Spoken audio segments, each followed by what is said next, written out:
Paragraphe 3. Résoudre une inéquation produit ou quotient nul.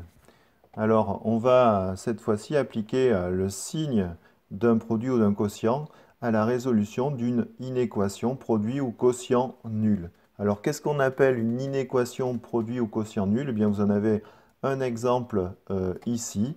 Eh bien, c'est tout simplement une inéquation qui peut s'écrire sous la forme d'un produit dans un de ses membres et 0 dans le second membre.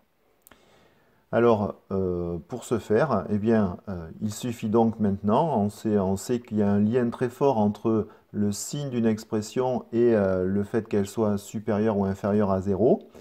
Et donc, ce que l'on va faire dans un premier lieu, c'est établir le tableau de signes du produit qui se trouve ici dans le membre de gauche. Alors, ce produit, on l'a étudié dans le paragraphe précédent. On a vu que ce produit était négatif sur l'intervalle moins l'infini 3 quarts, qu'il était positif sur l'intervalle 3 quarts petit 3, et qu'il était négatif ensuite de 3 jusqu'à plus l'infini.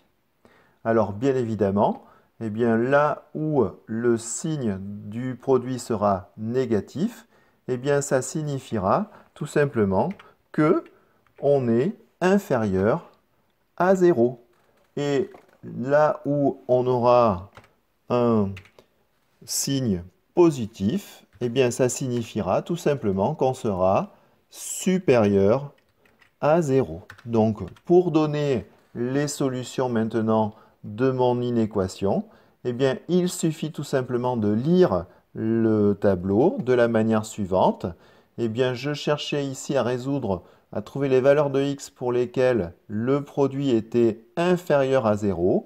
Eh bien, on peut donc dire que les solutions sont grand S, les nombres réels qui appartiennent à l'intervalle moins l'infini 3 quarts ouvert, alors 3 quarts exclus puisque ici l'inégalité est stricte, union l'intervalle 3 plus l'infini.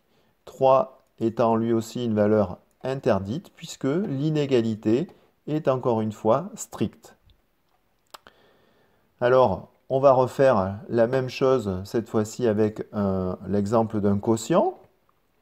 Eh bien, on refait de la même façon une inéquation quotient nul. Ben, ça peut être par exemple l'inéquation 4x moins 3 sur 3 moins x supérieur ou égal à 0. J'ai bien dans le membre de gauche un quotient et dans le membre de droite 0. Alors, d'après le tableau des signes obtenu au paragraphe précédent, c'est le même que tout à l'heure. Eh bien, on a encore une fois le fait que notre quotient, il est négatif sur l'intervalle moins l'infini 3 quarts, qu'il est positif sur l'intervalle 3 quarts 3, alors 3 étant une valeur interdite, exclue d'office, et il est ensuite négatif sur l'intervalle 3 plus l'infini, 3 étant toujours une valeur interdite. Alors, moi je cherche ici les valeurs pour lesquelles mon quotient est supérieur ou égal à 0. Les solutions de l'inéquation eh bien, sont tout simplement les nombres réels x compris entre 3 quarts et 3, puisque c'est l'ensemble des réels pour lesquels f de x est à valeur positive et donc est strictement supérieur ou égal à 0. Alors attention, sur ce dernier exemple, il faut faire attention aux valeurs limites. Qu'est-ce qui se passe exactement pour les nombres réels 3 quarts et pour les nombres réels 3? Alors, pour 3 quarts, comme l'inégalité était du type supérieur ou égal à 0, et que comme en 3 quarts, ben, mon quotient il est nul, eh bien la valeur 3 quarts, c'est bien une valeur qui fait partie des solutions de mon inéquation.